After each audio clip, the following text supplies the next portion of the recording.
Conversations with Tyler is produced by the Mercatus Center at George Mason University, bridging the gap between academic ideas and real-world problems. Learn more at mercatus.org. And for more conversations, including videos, transcripts, and upcoming dates, visit conversationswithtyler.com. I'm here at Harvard University with Jill Lepore. She is one of the best-known American historians and also a columnist for The New Yorker. I'd like to give you my conceptual and indeed highly subjective introduction to how I think of her work. So the book of Jill's that really made everything click for me is her book called A is for American, and that's a book on communication. It studies Noah Webster, Samuel Morse, Gallaudet, Alexander Graham Bell, and I think of Jill's work as being fundamentally concerned with communication. It's as if there's information stored in silos around the country, around the world. They're often distinct silos, and they're somewhat hidden or encoded. And the job of the historian, also the journalist, also the human being, is to unearth those silos, carry materials from one to another, deal with the impermanence of information. So she is herself performing these multiple roles. And if I think of her different books or columns, her book on Wonder Woman is looking to comics as a silo where there's information about American history, unearthing truths about King Philip's War and Native American history, realizing how much of the history of the 18th century, and indeed New York City, is in part a history of slavery. So all of her books I've started viewing in this framework, and it turns out my favorite of her books is her latest one. That's called Joe Gould's Teeth. And Joe Gould was a rather strange figure who at least claimed to be assembling a kind of definitive oral history of the United States. And it's still debated to what extent this oral history actually existed. Now, Jill writes that Gould suffered from graphomania, which is the desire to write and write and write. And I think of Jill, when she's writing about Joe Gould, she's actually writing about herself, that she herself has graphomania, doesn't really suffer from it. It's something we envy in her. And it's not just that she's written a lot of pages, but the information density of those pages, the diversity of topics and perspectives, the different silos being brought together is so high. So there's so many features of Joe Gould's life that in some way refer to Jill's own life. So the connection to New England, Joe Gould being at Harvard, Joe Gould being this outsider, that Joe Gould was made prominent by The New Yorker, that he was writing a history of America, and that he was obsessed with collecting materials. So I think of Jill as, in a way, like a character in a Borges short story, or her own obsession with Edgar Allan Poe and Poe's short story, The Gold Bug, and Encrypted Messages. And in essence, she's writing all of these books that are deeply personal. I read her book on Jane Franklin, Benjamin Franklin's, until Jill's book, not very well-known sister, who was largely an unrecorded figure in history.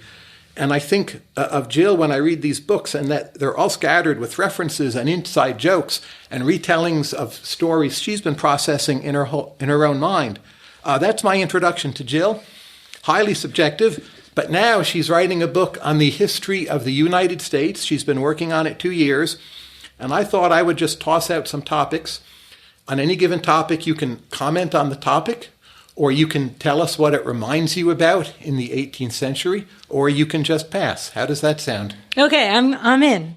Okay, first topic. Well, since we're here in New England, let's start with Elizabeth Bishop. Elizabeth Bishop, the poet. Correct. What do you want to ask me about Elizabeth Bishop? What does she mean to you? What's her role in American history? Oh, I don't know that I have an answer about her role in American history, but I will tell a story. When I was an undergraduate, I took a creative writing class at Tufts, which was a disaster in every conceivable way. But one way in which it was a disaster is that I wrote one of the first short stories I wrote that semester featured a main character whose name was Elizabeth Bishop. And I had no idea who Elizabeth Bishop was. He had a terrible grade. Somehow, I think my creative writing instructor thought I was offering a meditation on the poetry and life of Elizabeth Bishop. And in fact, I was offering no such thing. So I don't really have, I don't have a, what does Elizabeth Bishop mean to us today? She just is a kind of dark cloud over my own past. Now, you're writing more and more on the issues of publicity and privacy. Today is the 125th birthday of a woman born under the name Gladys Louise Brooks, known as America's sweetheart, but we all know her as Mary Pickford. So how does Mary Pickford fit into your vision of American history? So one of the things I find so interesting about our modern discussion of privacy is that the very notion historically comes out of the confinement of women. So if you think about the big discussion about privacy that began in the United States and influences our constitutional arguments today starts in 1890 when Louis Brandeis and Samuel Warren, living both here in Cambridge together, write an article for the Harvard Law Review called The Right to Privacy. And what they're animated by in doing that is Warren, who's married into a very influential Washington family, has been concerned about the way new technologies of photography, but this will then apply to film as well, have exposed people's ordinary lives to public view in a new way. And in particular, they have made women visible and the private lives of families visible. So people send reporters with photographers come to Warren's wedding, for instance, and his wife's father's funeral is covered in the paper with photographs. And so Warren and Brandeis, who write this article called The Right to Privacy, in which they argue that there inheres in the Bill of Rights a constitutional right to privacy, which then we later, becomes resurrected. And since 1965, we use it to understand rights to reproductive privacy, is actually really about trying to hide women. And so much about Pickford and the early women of cinema and the controversial nature of their careers has to do with women becoming visible, more parts of women's bodies becoming visible, the sort of 1920s New Woman and the flapper and the visibility of women incites a kind of big public conversation that makes possible eventually the abolition of the Comstock laws, the sort of it's a Comstock in 1873, the first federal law that sort of defines pornography, and it includes everything from discussion of contraception to discussion of homosexuality. Those Comstock laws, the federal law and all the little state laws that follow, are really being contested in the 1920s as freedom of speech issues. So I guess I would just put Pickford in that context and in that conversation, because what I think the legacy, interestingly, is for that our notion of the right to privacy historically has its roots in men's interest in keeping women visible from public view, means that we have a really screwy understanding constitutionally of the right to privacy, and that reproductive rights, for instance, are grounded in a right that doesn't, to me, make a lot of sense. That reproductive rights seem to me would have been much better grounded in claims for equal protection or claims for liberty than in claims for privacy, which I think turned out to have kind of backfired as a manner of legal discourse. So that's a long departure from Mary Pickford, but that's how when I look at it, we sort of get back to your silo question. When I look at something now or in the past, it always to me appears to me on a timeline. I mean, actually, like, not all historians do this, but I'm really fascinated by timelines. And so sort of I see Pickford, like, where did Pickford come from and what's Pickford's legacy? Like, I just sort of put things in that way. Of course, she's also an immigrant from Canada. But speaking of visibility of women, Eleanor Roosevelt. You've just written a preface to a book by Eleanor Roosevelt, correct? Yes. Yeah, and then it was tricky because I'm writing this history of the United States, and I was working on the parts of a chapter that are about the New Deal. And Eleanor Roosevelt says, the really New Deal is a new civic role for women.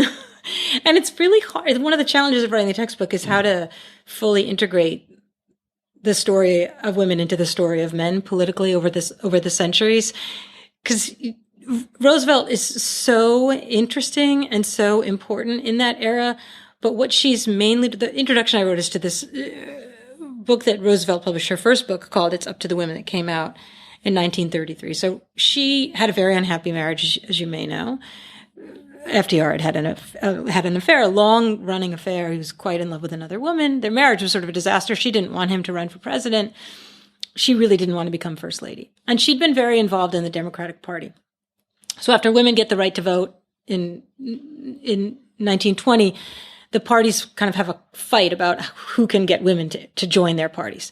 And so they both form women's divisions. And Roosevelt is the head of the women's division for the Democratic Party by 1920. And she's been really involved in getting women to become engaged civically and politically and to run for office.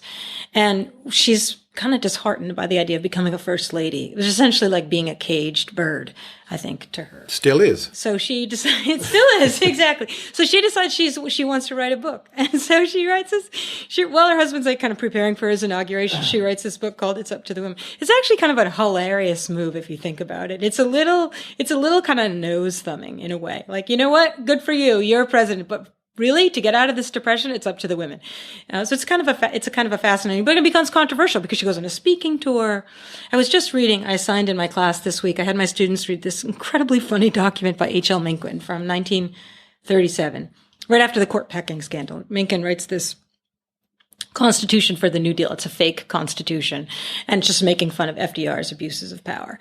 And one of the clauses of the Constitution in the executive part is the president shall have the ability to appoint anyone in his family to any part of the administration to take on any role, and they shall not be prevented from touring the nation and making speeches. Like, this is sort of not very sly attack on Eleanor Roosevelt, but so interesting how in the 1930s, when Roosevelt was doing what she was doing, this question of whether women were too visible, too outspoken, whether women could speak in public, whether they could write on topics of interest to public affairs, remained a question. It remains a question today, right? What people, Sure. There's a controversy, it remains a kind of surprisingly controversial question. If we think of the intensification of celebrity starting in the 1920s, and we compare figures such as, say, Charles Lindbergh to Amelia Earhart, who were two big early celebrities, a man and a woman, doing some roughly comparable things, the unfairness meted out to women, say being judged by their looks in particular ways that are unfair to them,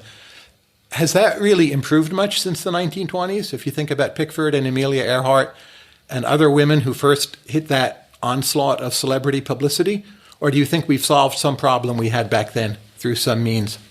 I don't know that that's improved. Women have a more visible role in realms other than entertainment. They're more visible politically, but for sure. But I think it remains quite a punishing thing to undertake in many ways, right? The technological forces would seem to are suppressing women's political speech in a new way, right? There are new technologies. Social media are more vicious. The cost of speaking in public is different because there are new ways and more immediate ways of being shot down. So you might have said, even 15 years ago, before the rise of social media, you might have said things were quite a bit better than in the 1920s or 1930s.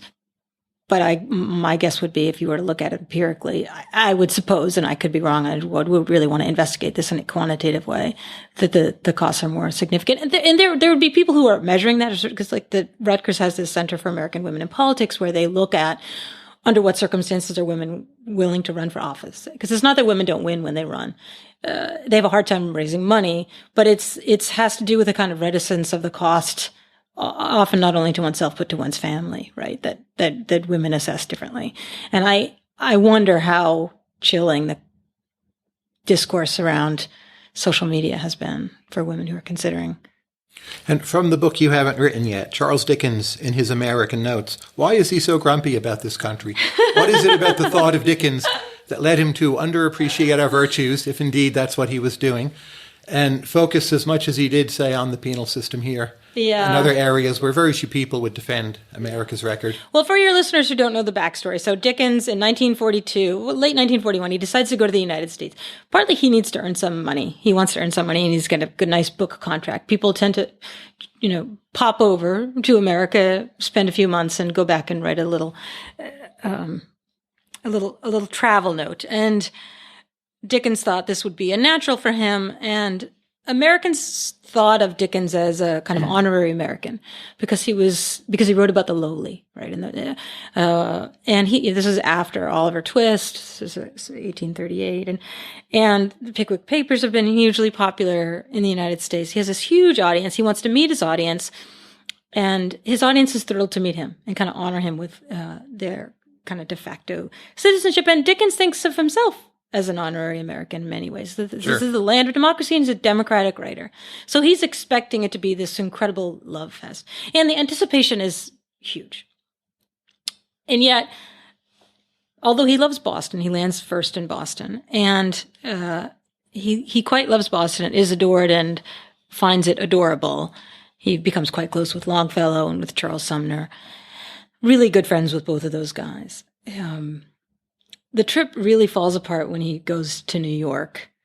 He finds that Americans are to him garish and coarse. In a way, what Dickens finds traveling through the United States is that he really is an Englishman. And he's angry because, I mean, there are a lot of answers one could give to your question, why does he decide he doesn't like the United States so much? He would have said in a kind of pious way, because he was sickened by slavery. And although that's true, he was indeed sickened by slavery, and he's supposed to go on a tour of the South, and he doesn't. He gets as far as Richmond, and he just turns around. And in the end, he escapes and goes to Canada, where he's very happy in Canada. But more practically, he's come partly because his work is generally pirated in the United States, and he goes to Washington to argue for copyright law, an international copyright law that would protect his work, because he's earning just pennies from the huge, vast, unprecedented sales of his work in the United States.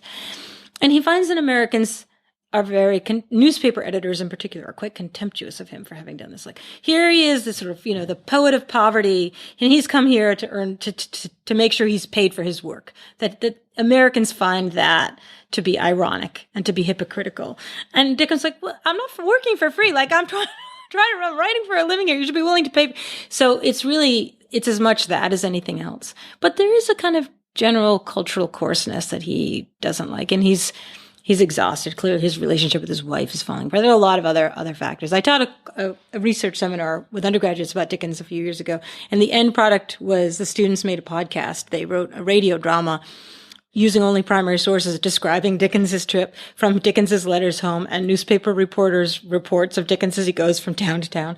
And they did a fantastic job, but it was hilarious because he comes with such high hopes and the whole thing just unravels. Like, the further he gets into the United States, the more he hates it, the more Americans decide they hate him. And I was going to write a book about it, and in the end I decided, like, narratively it was too unsatisfying because you're waiting for the redemptive moment and it just doesn't come. If we go back to the 18th century, there's Abbé Raynal from France, the philosopher George Berkeley from Ireland, arguably Jefferson. They think America will blossom as the new Athens and actually do so fairly soon. And at best, they were 100 years too early with their forecast for when it would happen, arguably more. What variable do you think they misestimated? Why were they so overly optimistic about the arts and letters in what was to become the United States? So there was much more alcoholism than they expected, more hooliganism, arguably more stupidity, badly polarized politics, and more violence. What was wrong with their model of this country or country to be? I guess I think that the flourishing that they anticipated rested on a misunderstanding of the basic premise of Republican government as it was set up in the 18th century. That they did not see what we would now think of as the original sin of the Constitution, the 3/5 clause, and the continuation of slavery, and the constitutional sanctioning of the institution, and could not see how the kind of decay that would lead to in what was erected as this kind of shining city on a hill version of republicanism.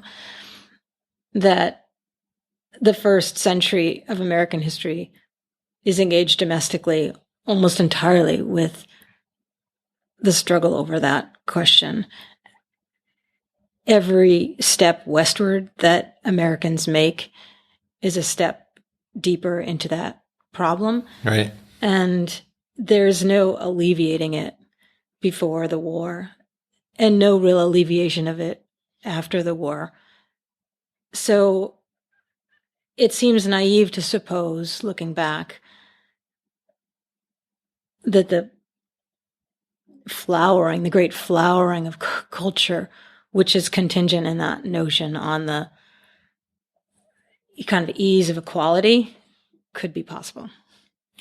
I'm not asking you to comment on Steve Bannon, but if you think of Steve Bannon, does that strike you as an unprecedented phenomenon in American history or something that reminds you of something earlier? Bannon as a character or Bannon's ideas? Either. Bannon as a role, maybe. the mix of character and ideas in this weirdly unaccountable position?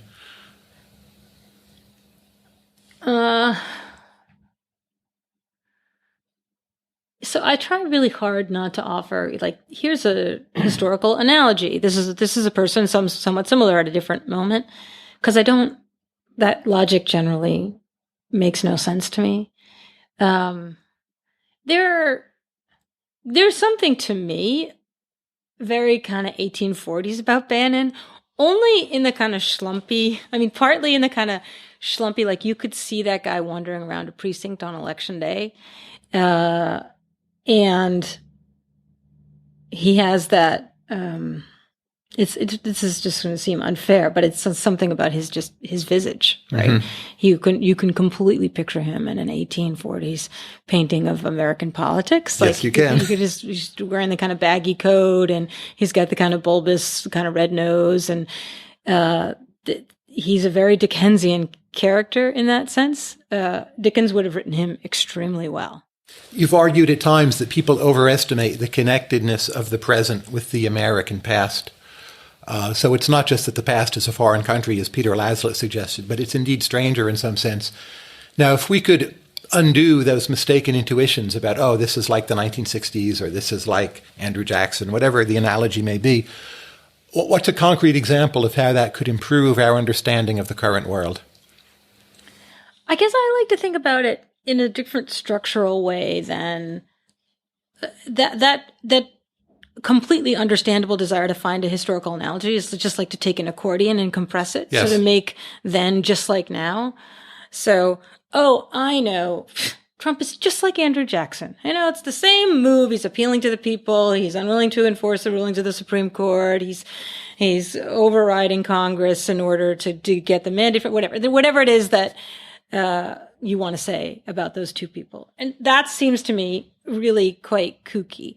Although a different move that I find much more edifying and historically defensible is to pull open the accordion and stretch it open as far as you can. So you can see the distance between now and Andrew Jackson, the distance between Trump and Jackson, and try to understand what happened between those two characters and those two presidencies that helps us to see transformation. And it's a little bit like some of the controversy over how to interpret the Constitution, because originalism to me is like squishing that accordion all the way together, right? Like, what would James Madison think, right? Is the question that originalists want to ask. Whereas I want to know, like, what happened between when Madison thought that and here where we are now. And that's a very different kind of constitutional interpretation. There was this great, in 1987, when it was the 200th anniversary of the Constitutional Convention. Yes. There was a lot of hoopla, and it was right after the Robert Bork nomination, and originalism was very much the priority of the Reagan Justice Department under Edwin Meese, and there's a lot of conversation about the kind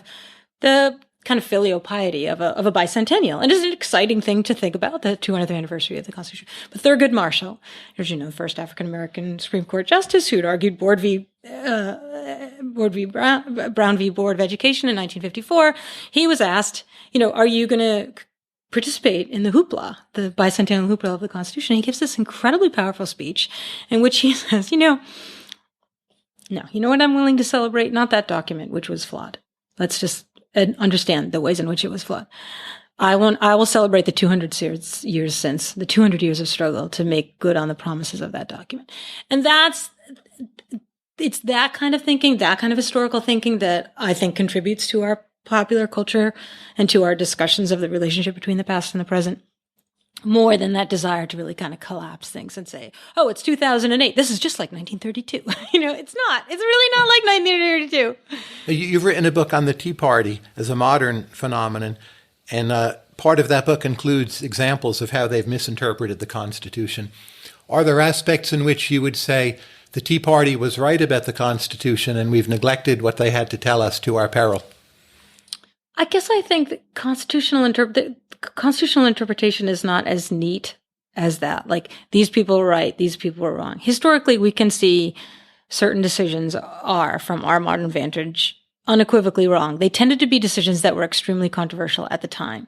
So, Dred Scott in 1857. The worst decision the court ever made. People at the time said it was the worst decision the court ever made. And then it becomes the measure of this is the worst decision since Dred Scott. So FDR in the 1930s, when the court strikes down a lot of the New Deal, he says, this is the worst thing since Dred Scott. Or Lochner in 1905, people say, this is the worst decision since Dred Scott. I don't think we have about, say, the Roberts Court's decision about the Affordable Care Act, which surprised people in the Tea Party by upholding the constitutionality of the Affordable Care Act under the kind of broad interpretation of the Commerce Clause. I don't think that there's some striking national consensus that that decision was either right or wrong. So that would be when the people I spoke to in the Tea Party were most agitated about healthcare, that they thought healthcare, that the provisions that Obama was proposing and then later were passed by Congress these were things that were not in the Constitution, and they would carry around signs saying these things are unconstitutional. And the court made a different decision. And I guess I just don't think that we are in any kind of have a vantage on that would suggest, oh yes, no, the Tea Party was right and the court was wrong. And that's the chief constitutional question that the people I talk to are interested in arguing about. But isn't it good to have a certain dogmatism about at least some aspects of the Constitution? So if we look today at the Emoluments Clause, arguably it's being violated in a fairly large number of ways right now. And as far as I can tell, the world doesn't seem to mind that much. We'll see how that develops. But if we were more originalist and more dogmatic about our own Constitution, would there not be a greater outrage right now about the Emoluments Clause in a way that would be productive? Well, I don't think that would require originalism. That would just be textualism. I mean, just looking. But textualism and originalism, they blend together, right? Yeah. I don't mean to avoid your question, but I guess one thing that became clear to a lot of people observing the Tea Party phenomenon which is thought of as popular constitutionalism or popular originalism. That is to say, rather than legal scholars offering these various interpretations, that the people would decide how to interpret the Constitution. That was I thought, really fascinating and kind of exciting part of the Tea Party movement. You'd go to these rallies and people would be selling little books called The Constitution Made Easy, and people in the Tea Party would join study groups where they would read the Constitution. And I'm all for reading the Constitution. And one of the reasons that was illuminating was you could see how entirely liberals had failed to talk in constitutional terms in making political arguments. That for as much as the decades in the middle of the 20th century having involved constitutional arguments made by minorities seeking rights, from Brown, all the way through the same-sex marriage case, that liberals don't talk about the Constitution as often. And it left a lot of room for that political argument to make it seem as though conservatives have the Constitution on their side and liberals just think everything is kind of made up and there's a great deal of uncertainty. And this structurally, that's a completely unequal fight. And so I hear what you say, and you see that now, the degree to which thinking about the travel ban or the Emoluments Clause or the many different ways in which the early acts of the Trump administration might be challenged on constitutional grounds, that liberals are citing the Constitution more often. But it becomes problematic when you only look to constitutional argument when you're out of power. In addition to your work reminding me of Poe and Borges, someone else that also reminds me of is Connie Willis. So she writes about the difficulties of time travel. In her novels, there are stories of researchers being caught with not enough information or having conflicting pieces of information and not exactly knowing what to do, but then in response to that, compiling or assembling more information. So something like Doomsday Book. Do you have a take on Connie Willis, or it's something outside of your purview? No, I haven't read Connie Willis. I have a take on time travel and Doctor Who, but Tell us that. I'm totally fascinated by time travel, and You should read Connie Willis then. Maybe That's her main theme. Yeah. And his historical understanding of time travel. Yeah. And I love sort of thinking about how H.G. Wells thinks about time. I find that really, really interesting. And I think what happens at the end of the 19th century, which is when, modern science fiction is being born, is, among other things, there is this really dramatic sense that the pace in which we lead our lives is changing.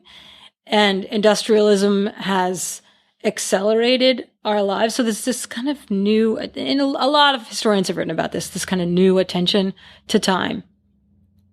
And so you get this whole world of science fiction that's interested in going back through time, and especially going back to a time before industrialization. Yes. And kind of working out what would be the nature of our politics and our economics without industrialization. I think that's really, really interesting. When you get to, I wrote a long piece once about Doctor Who because I happen to have just watched a ton of it, both as a kid and as a grown up, and like with my own kids and as a kid and with my in-laws who are British. And I got really interested in how by the time Doctor Who starts, which I think is 1961, it just had its 50th anniversary a few years ago. The way that Doctor Who works is to use that sort of H.G. Wells kind of critique of the widening inequality of industrial and then to post-industrial life, attaching it to nostalgia for the British Empire. Like what Doctor Who is all about is about traveling through time so that Britain can be the world's policeman instead of just one of the members of the Security Council. Yes. It's actually a really, really interesting way to then kind of reimagine imperialism. Like you could be the Lord of Time. Like that's Doctor Who is a Time Lord. That you could be, that it's a kind of longing for Britain being the imperial power of the whole world, and what it means to then think about time as something that you could colonize. I just think that all that is really, really kind of profitable intellectually to kind of puzzle through when and why people have fantasies about moving through time. I mean, Brexit is arguably another example of that. Another example, right? People kind of want to just could we just turn back? Can't we trade more with New Zealand? Yeah. What about India? Yeah. Can we join NAFTA maybe? To go back before industrialization, in your novel, Blind Spot, which is yet another way of assembling and interpreting broadly historical materials, you mention Adam Smith, Theory of Moral Sentiments. What's your take on that book? Is it overrated, underrated? What do you pull from that? So I wrote this novel, Blind Spot, with a friend of mine who's a colleague here now, Jane Kamensky, and we had a whole lot of fun doing it. And the reason that we wrote it and tossed in a lot of, Adam Smith and everybody else was we'd become really frustrated that we were really interested in telling stories that weren't biographies of the founding fathers, 18th century stories that weren't, another biography of Benjamin Franklin, another biography of John Adams. And it's very frustrating as a historian who studies other sorts of people that you just don't have characters to drive a story like that. We know a lot. We know a great deal quantitatively in the aggregate about, say, poor widows in Boston in the 18th century because we have the records of the overseers of the poor. We know how old people were when they entered the poorhouse, how old they were when they died there, how many days they spent there, how much their food cost. But we just don't have a story to tell about those people. So Jane and I decided to write this novel in order to animate the 18th century, the lives of ordinary people in the 18th century. But then we also wanted to show how important 18th century thought was to ordinary people. That for Smith, ideas about sensibility and the moral imagination and the degree to which we form ourselves in relation to one another through the act of empathy and sympathy were ideas that suffused the whole culture, that for Smith came out of his experience of the culture as much as they were him injecting something into the culture. So that's why stuff is all over Blind Spot. We're kind of ultimately, I think, too didactic of professors to sort of, here would be an occasion where we could we could allude to the wealth of the nations now. And here would be an occasion where we could bring in Locke and, that we wanted to show that ordinary people were bound up in the world of ideas. Now, even though you're famous and teaching at Harvard, I think of you in some ways as an outsider historian, much as we have outsider artists in American culture. So you have a background in ROTC, in field hockey, and you also for a while were a secretary at Harvard Business School. How do you think those experiences have made you different as a historian and also writer compared to, say, your colleagues in American history? I don't know. I think I might be kind of romanticizing myself to believe myself to be an outsider in the way that I've done it for you. Yeah. You don't have to do it. I do think I come from a different place than a lot of academics. I would say a large number of my colleagues are faculty brats. They were raised in academic households in one degree or another. I think that's a common common experience of contemporary academics. That was so entirely not where I came from. And I cherish that. I guess I do have a kind of fascination with the experience of ordinary people, because that's and in the way that our contemporary politics is organized around hostility to intellectuals on the part of the people is something that's familiar to me. That's the world. That's absolutely the world in which I grew up. When I was a kid. And what town did you grow up in? I grew up outside of Worcester, and we came into Boston to see the Red Sox when we could get bleacher seat tickets. And we never did anything else in Boston. And the Boston Globe was that communist rag. And Harvard was an embarrassment. And like that was just that, which all kind of made sense to me at the time. And I think that's an important background to have, because there's a lot of that. Just, I guess, having the experience of going back and trying to write this history textbook, where that comes from and how that intersects with my own biography has been really illuminating to me, and thinking through. So in the 1930s, the left really romanticized ordinary people, right? There's the great kind of passion for the folk. And in the 1950s, the left intellectuals decided that the folk had terrible taste, right? And then there's this kind of incredible cultural contempt for mass culture and television in particular, right? So I remember, like, when I went to college, meeting a lot of people like, oh yes, we didn't have a television at home, because that was just the kind of intellectual move of a certain kind of cultural elite at that moment. And I'm sorry, but like, I spent my entire childhood watching Get Smart and Gilligan's Island, and I will not apologize for that. Like that's like, I had a totally kind of lower middle class experience growing up, and same shows I watched, by the way. Yeah, the exact same. I learned a lot from I Dream of Jeannie. I Dream of Jeannie.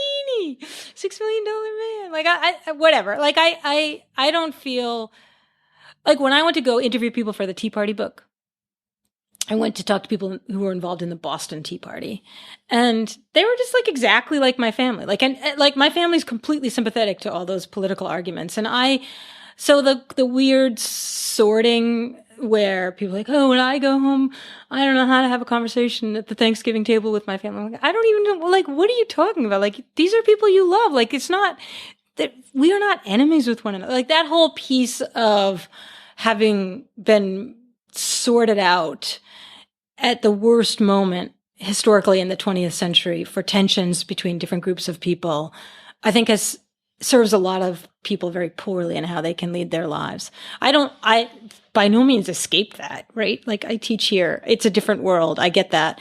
But I also get, like, when I went to college, I'd never been to a restaurant. Yes. And like, we get pizza sometimes, and I had been to Friendly's, and that was like my experience of restaurants. And I remember freshman year, like, people were like, let's go out and we're going to go get nachos down at Teal Square. And I'm like, what are you talking about? Like, with what money? And what, like, we have a meal plan. I'm working like 3 jobs to pay for my freaking meal plan. Like, I'm going to, like, and then people had no idea about that. So when you what's difficult for undergraduates who are like first generation college students now, like, I don't get that I didn't come from nothing. Like, I don't get that. Like, I don't mean to like give myself some kind of street cred or something, but I do get being really, having a sense that you don't belong in the place. And there's so many ways that elite institutions communicate to you that you don't belong. And so I've never really shed that. So when you were a secretary at Harvard Business School, I mean, what were you thinking? Was it like, hey, I can do this, or I'm about to make my escape, I'm just putting up with this for now, or being a secretary is more fun than people realize, this is an input into what I'm going to do later, or what? How was that for you? It was actually kind of a good time. They were demolishing the building that I was working in that summer, and they were throwing away all the stuff in it. And I was like, can I have my desk? You know, they let me take my desk. And I had that desk all through graduate school. It was like trash. It was a piece of trash to the Harvard Business School. I was like, it's a beautiful desk. Like, this is the nicest piece of furniture I have ever had. So I graduated from college early because I ran out of money. And then I worked a number of secretarial jobs because I really wanted to be a writer, and I could not figure out how to do that. Like, I just had no In the same way, like I had never been to a restaurant, like I didn't know any writers. I had no idea how you would, like I went through the classified ads and like trying to look, like I tried to get an editorial job at a local paper. But I needed to pay my student loans. And so whatever, I worked for a temporary service called Manpower for a long time. And I worked at all what we would call them startups, but they weren't called startups then, but they were all falling apart. I worked at these big companies that were falling apart, like Polaroid and Unisys. I worked at Unisys for a long time. And it was great because they had great computers. And I was, and the thing is, if you were working at a company that's falling apart and they have you hired as a temp, it means they basically don't have any, like they fired their secretarial staff. Yes. And they need someone, and they but need you don't have to somebody work to like much. answer the phone, but they have nothing for you to do because the company's about to close. So I did a lot of writing at those places, and I found that very fun. Like I lived with a bunch of friends. I had a pretty good paycheck. I could meet all my loan obligations. It was fun writing all day. I'd read all night. It was nice. I mean, I didn't have a plan. But when I was working at the business school was a little bit tougher because the money was just shocking. The amount of money that was there, the amount of money people were making.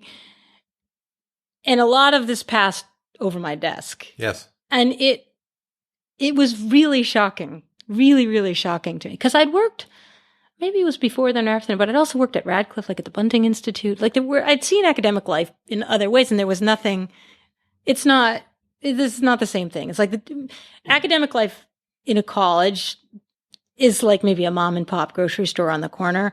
And academic life at a business school is, I don't know, it's like being the CEO of Whole Foods or something. Like it's just a completely different scale of endeavor. So I was pretty shocked by it. And I thought, I really did feel like, okay, I had spent enough time doing this. I needed to make some kind of a move. And I still couldn't figure out how to become a writer. I'd written like all these stories and like I wrote a novel. So I decided to apply to graduate school because the only thing I could really think of doing that I figured if I went to graduate school to get a PhD, I'd be able to write a book. And somewhere along the line in graduate school, I would learn like how you would publish a book. This was my incredibly lame. I was just really, I remained somewhat befuddled by how a lot of things happen in the world. In the end material of your novel Blind Spot, you refer to Adriana Alti as one of your muses, and then Joe Gould's Teeth, I see the dedication. It's to simply AA. Possibly that's her. Yeah. What did you learn from Adriana Alti, who was your best friend in high school, correct? Yeah. I did I did a 3-part story for the New Yorker Radio Hour about Adriana, or Adriana and I did a story Which I've heard, but together. what did you learn from her? What did I learn from Adriana? I learned from Adriana all the time. I was just texting Adriana yesterday because I was trying to write about the civil rights movement in the early 1960s for the chapter of this crazy book that I'm writing. And I watched this while I was writing because I'm so far behind schedule. I was trying to watch this PBS documentary about the Freedom Riders while I was writing the chapter and just like listen to it in the background. And I texted Adriana. I was like, okay, this is a whole different kind of courage than I've ever really thought about. Like those people going into those bus stations in 1961 and knowing that they were just going to be beaten. Sure. And Adriana texts me back. Yes, obviously. Next question. Like she's just like the person I've known the longest in my life, with whom I've been the closest to both my parents. I was very close with my mother. Both my parents are dead. But she's the person who, and we play this role for each other. I don't know if you have a friend from that early in your life. Yes, I do. 2 high school friends. Yeah. I still we are each other's kind of eyewitness to history. Like I know everything. I know who she was when she was still a brainstem, and that is really important because Adriana is, for me, the person who often will reflect that maybe what I'm doing isn't consistent with who she thinks I am. And that's a really helpful correction. Mm-hmm. And we don't all get that in life. And so I don't know, I guess there's a kind of the long trajectory of that. When I was younger, I'm not sure if I'm really answering your question because I hadn't. When we were working on Blind Spot, Adriana's an artist. She paints and she also is a sculptor. But I talked with Blind Spot's about artists, and so I sent her 1,000 questions about how to understand 18th century art and how to make it, and that was super fun. Now, I'm often fond of saying most thinkers are what I call regional thinkers. They're really deeply shaped by the region they grew up in. I am myself, for better or worse, a mid-Atlantic suburban thinker. Now, you grew up near Worcester in Massachusetts. You're now at Harvard. You've been at Boston University. A big chunk of your life has been spent in New England, indeed in one state in New England. I hesitate to use the word bias, but how do you think that is shaping this history of the United States that you're writing, that you are so much a product of New England? Yeah, I think it's a big problem, honestly. So I lived in California. My first academic job was in California. Right. I did a master's degree in Michigan, and then I was in Connecticut. But no, I'm not, nor have I ever lived abroad. I mean, and I'm not the most well-traveled person, and there's a whole kind of foreign policy, U.S. and the world part of the story of the United States. So I guess I've just tried to be conscious of that parochialism. If we take the cliches about New England, they may or may not be true, but a certain kind of civic culture, a certain kind of blue blood moralizing, do you see that in your own perspectives, or you think you're some other New England? Maybe all of New England is some other New England. I have my world is a little bit more Manchester by the Sea, New England. Yes. So that's not William James. And I think when people think of that New England bias, they're thinking of a kind of William James character, or of a New Yorker version, of, like Lionel Trilling, kind of that. And I don't have. What's the part of this country you understand least well?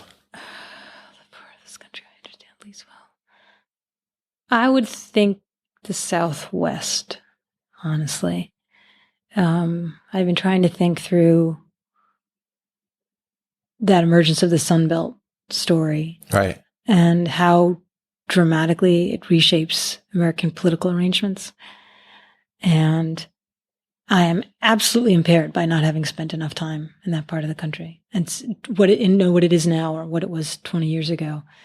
That said, I also didn't live in Boston in the 1820s or in Philadelphia in the 1780s or in Georgia in the 1730s. So when you're writing history, you're always using your imagination, and having a greater vantage on the present day in some ways can be another kind of distorting force in your work, because you're always trying to kind of gather together what you believe of the world today and make it come out that way. Do you know what I mean? Like when you write history, to make it come out the way you think it's supposed to come out. Yes. And that's tough. I find that really hard. I find that just a challenge altogether. So on the one hand, it's definitely a problem that for me as a citizen, frankly, that I haven't spent more time in more parts of the country. As a historian, I'm not sure it's the liability that it might at first appear. I've seen data that indicate that literally every county in Connecticut right now is depopulating. And Connecticut is not exactly a complete economic train wreck, though some parts have their problems. Do you think America as a whole, as a country, is in some way rejecting New England? Because Boston aside, it doesn't seem to be on the rise. And in terms of cultural centrality, at least superficially, it seems to be on the decline. And I think that's a long-term trend. I don't think that's something new. I mean, if you think about, I'm sorry, I'm so stuck in the moment that I'm writing about. Great. But the sort of 1964 sort of Nelson Rockefeller versus Barry Goldwater, there's the whole, like in the Republican Party, there's like, here's the East Coast moderate Republican establishment, and here's the Arizona senator that represents the rising tide of conservatism in American life. And Goldwater wins the nomination, and he's defeated resoundingly, and it's a crisis. But in the long run, it's that move that wins out. And you can say, yeah, but Mitt Romney, but Mitt Romney didn't run as a governor of Massachusetts. Mitt Romney ran as a guy from Utah, sure. Right? Like there's the train that you think is just leaving the station is, I think, like left the station 20, 30 years ago. And what is wrong with New England, so to speak? Why is it not retaining the loyalty of people who were born here? Why are they leaving? Oh, well, the New Englander who's not ashamed of New England would say, what's wrong with the rest of the country? New England is where it's at.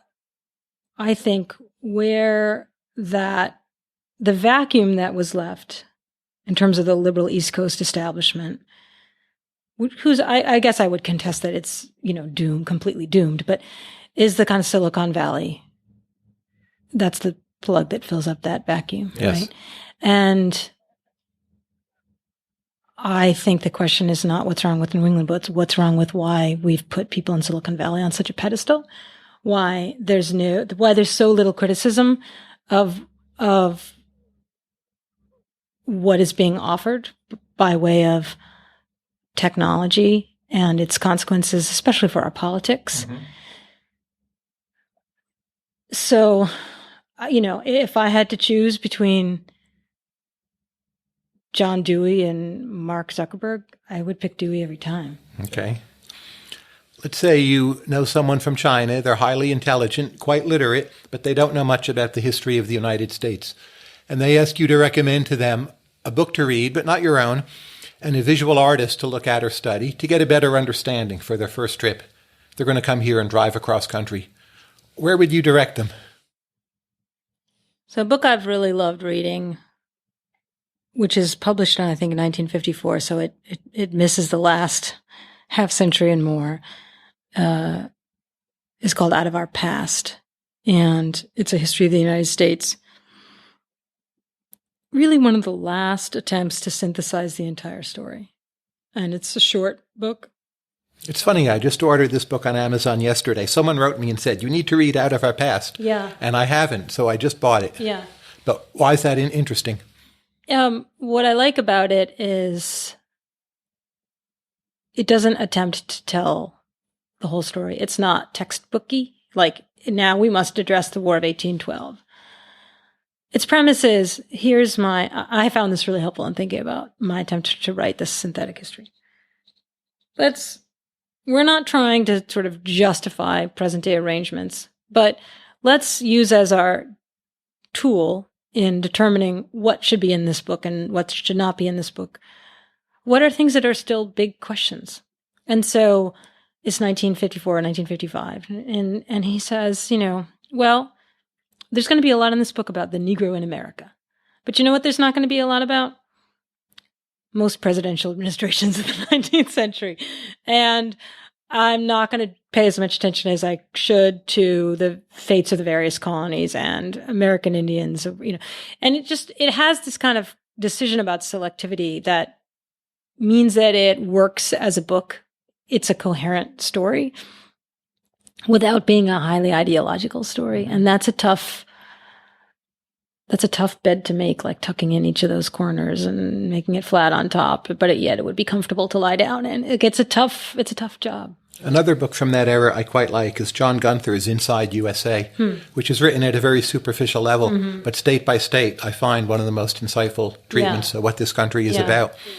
I know you're a big fan of Stuart Little by E.B. White, which I won't call a children's book, but what do you think is really going on in Stuart Little? What are people missing?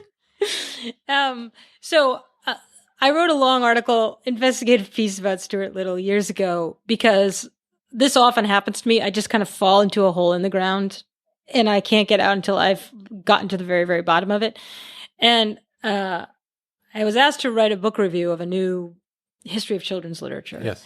And so I read the book, and then I read a couple of other books about children's literature, and they all, in this kind of throwaway line, said Stuart Little, published in 1945, was of course banned. And that, like, no footnote, no explanation, no nothing. And at the time, one of my kids was 6, and he was reading Stuart Little. Like, we were reading at night together. And I was like, wait, like the story about the mouse who drives the little car and like rides the sailboat across the pond in Central Park, like that was a banned book. Like, what do I not know about 1945 or this book? Like, what am I missing? And I was shocked. I really was shocked. And I was staggered that these histories of children's literature couldn't even identify the story. So I got really interested in that question. And I did what I do when I get a little too curious about something, is I become obsessive about finding out everything that could possibly be found out.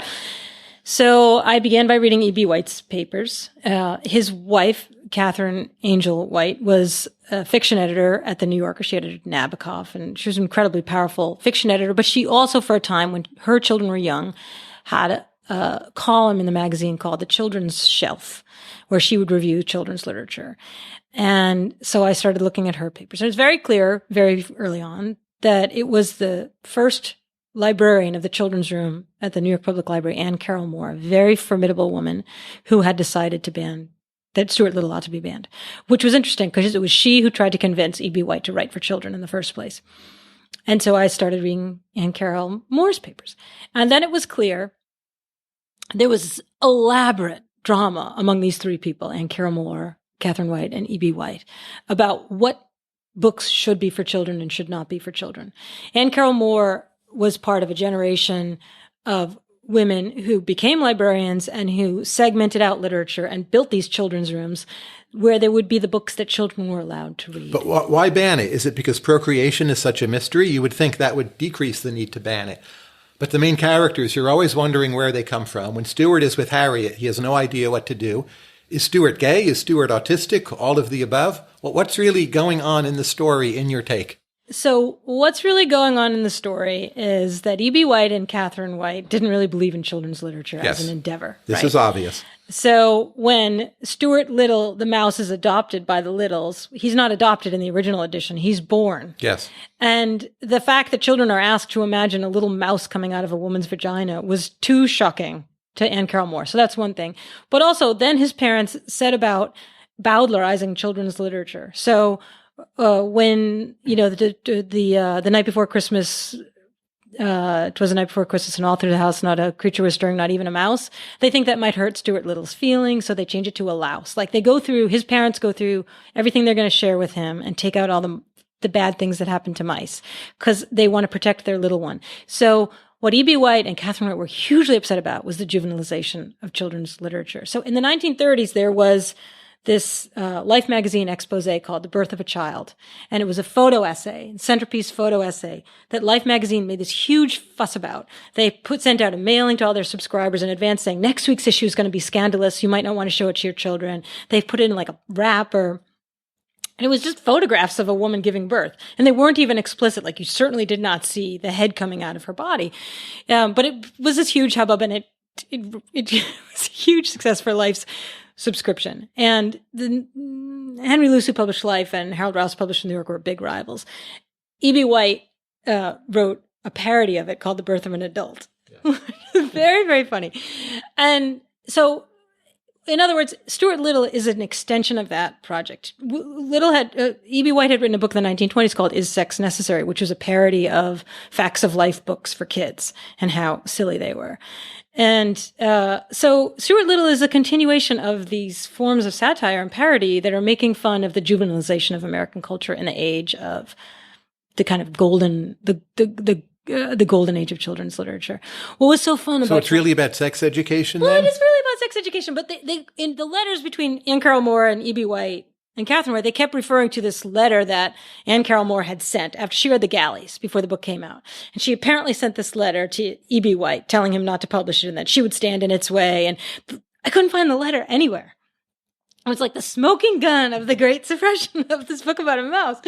And Catherine White said she was so upset by it, she had destroyed it. But there was a anyway, I eventually found it at UCLA in the papers of Anne Carroll Moore's successor, who had done an oral history. And anyway, I found the letter, and it was a total find, but she talks about how monstrous it is and how children won't be able to understand this. And, so it was one of the most fun, like, research benders I've ever been on. I remember, I was driving one day, I got up at 5 a.m. My kids were too little to be taking on these trips, but a friend of Catherine Angel White her papers were at Vassar, and I got in the car and I drove to Vassar, and there were these incredible letters about Stuart Little and about Anne Carroll Moore, and this woman who was a children's editor at Macmillan had these letters. So it was incredibly fun to track down. I had a student who went to see E.B. White's papers, which are at Cornell recently, and he says, "Is there anything that you really want to see?" And I said, "Yeah, you know what I want to see? Box 251, folder 12. It says, according to the Finding Guide, Stuart Little's Roadster is in that box." Mm-hmm. And he said, "Are you kidding?" So he went and he got it, and the curators hadn't seen it, since the papers had been cataloged, and they all pulled it out and looked at it, and it's still there. I'm very jealous I didn't get to go hold the Roadster in my hand. Oh, and we had skipped over the question for your imaginary Chinese friend. What painter or visual artist would you recommend they take a look at for their visit here? I got really interested in Jacob Lawrence when I was working on Joe Gould's Teeth and thinking about what was so exciting representationally about Harlem artists in the 30s and 40s. I've often thought about what it would mean for Lawrence to be your introduction and the kind of swan song piece of what American art is representationally. So I don't know. That's not. If I had endless amount of time to think about it, I don't know that I'd settle on Lawrence, but in my mind at the moment. If we think about the 18th century American painting, it's so portrait intensive, as you've observed yourself. Today, income inequality is fairly high. Andy Warhol silk screens aside, there's Chuck Close. But for the most part, it's not very portrait intensive. And even Chuck Close very often is not painting the people who are paying him to do the painting. Given that celebrity has so intensified, why have we so much moved away from portraits? You know, there's this lovely series of lectures that Frederick Douglass gives in the 1860s. They have different titles, but one of them is called Pictures in Progress. So Douglass, when he escaped from slavery, 1838, he was 20. The year before the daguerreotype comes to the United States, and he sits for a daguerreotype in 1841. And he's really transformed by what it is to see himself in a photograph. And in the 1860s, he writes all these essays about photography, and in which he argues that photography is the most democratic art. And he means portrait photography. And that while no white man will ever make a true likeness of a black man, and because he's been represented in caricature, you know, the kind of the runaway slave ad with the guy, the little figure, silhouette of the black figure carrying a sack. And he's as historians have recently demonstrated, he's the most photographed man in the 19th century. Douglass just makes a big commitment. More than Lincoln? Yeah. He just is really obsessed with photography because what it means to have a black man represented is a kind of I am a man speech that, you know, from the 1960s, these kind of black protests, that slogan, I am a man. I'm not a caricature. I'm not less than a man.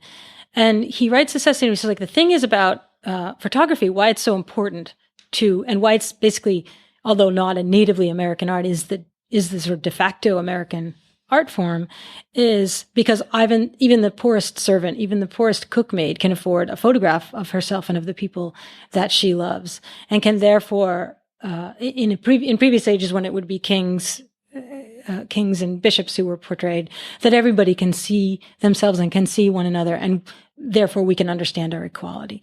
And he has this kind of whole kind of technologically deterministic argument about photography in progress. And it's very much bound up in 19th century fantasy of, notions of progress. But it's a little heartbreaking to read because that's not what happens with photography. Right? So if photography was initially a democratizing art, if you think about Silicon Valley JPEGs today and Instagram, also Snapchat, is that as well a democratizing art or somehow the opposite? And if so, why the difference?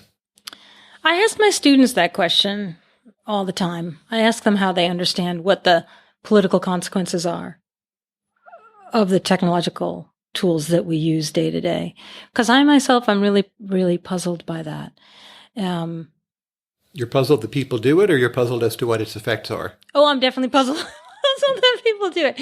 But as to what its effects are, you know, there's this great section in Walter Isaacson's book, The Innovators, where he talks about the guys who invent the personal computer, and it's all this. He argues that it comes out of the Beat movement, right? That there's the big business mainframe world of IBM and Univac, and then there's the idea that of liberation through a personal computer and networking, sort of like as a kind of Ken Kesey. Well, networking, yes, to some degree. San Francisco had networking. LA had the broadcast model, which in a sense failed. Right. And San Francisco outpaces, or the Bay Area, the entire rest of this country. So there's this, and that's where the whole sort of digital democracy notion comes from, that this is the kind of leftover of a 60s utopianism, a kind of new left utopianism. And that to me is just a very tragic story, because the research that has been done, the kind of, like that book, The Myth of a Digital Democracy, what people expected digitization and the rise of the internet to do politically, those expectations have not been met. And I think it's not an exertion intellectually to be dystopic about the consequences of these technologies. I think the exertion is actually trying to steer a middle course and see what's working and what's not working, and what effects things are having, and what are the ways that those things maybe could be measured. But like when I tell my students, or I ask them to read Frederick Douglass's Pictures in Progress from 1861, and I ask them, what's your answer for Snapchat? I think they generally have a dark answer. Explain a little more. I wish I could best represent the student who would make the strongest argument in favor of what's good about these. But what if I were to say, well, they are truly democratizing. So Brexit, the British people actually wanted. I thought it was a mistake personally, but it may not have happened or won without social media, but it did represent the popular will. And once it was voted through, there's been remarkably little regret. So what if someone argued the problem is democracy and not social media? Yes or no? Yeah, I think the problem, I suspect that the problem is that we have a representative system of government, but we no longer believe in representation. We actually believe in direct democracy, and that most of these tools that allow us to represent our own views, we're constantly representing our own views. Instant polling, and even the rise of the referendum, or growing reliance on a referendum, something as big as Brexit. That we don't actually subscribe to the idea that we elect someone like our congresswoman, say, to represent the views of a large constituency of people. That is an act of faith, and it is an act of community, and that we instead, and this is reinscribed for us in our technologies, we instead believe that her job is to tally up our individual views and then act accordingly. And that previous generations said that was robotic, right? That would be the language in the 1950s that people would talk about. The problem of people who are elected to represent you, they're not delegated to do what you tell them to do. You elect them to represent the views of the community. And I think there's a mismatch between what we think happens and what the system is it's set up to happen. And people could decide, you know what, direct democracy is the right thing. We should get rid of the electoral college, say. We should have a instant polling, so that if your congresswoman is going in to vote on an act of legislation, she should be able to get feed from every constituent and then just do what she's told. We might decide that that's a way to reframe our system of government, but that's not actually how it was built.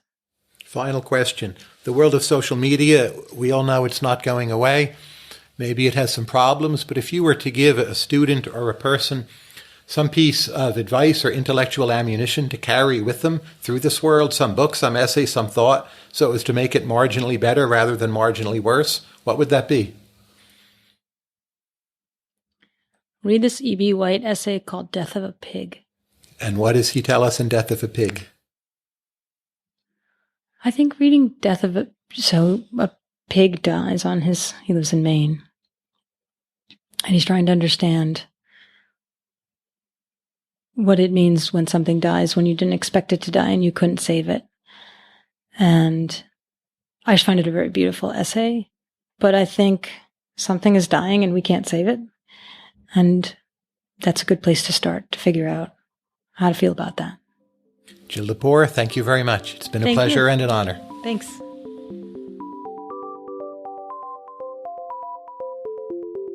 Thanks for listening to Conversations with Tyler. You can subscribe to the podcast in iTunes, Stitcher, or your favorite podcast app. And if you like this podcast, please consider rating it on iTunes and leaving a review. This helps other people find the show.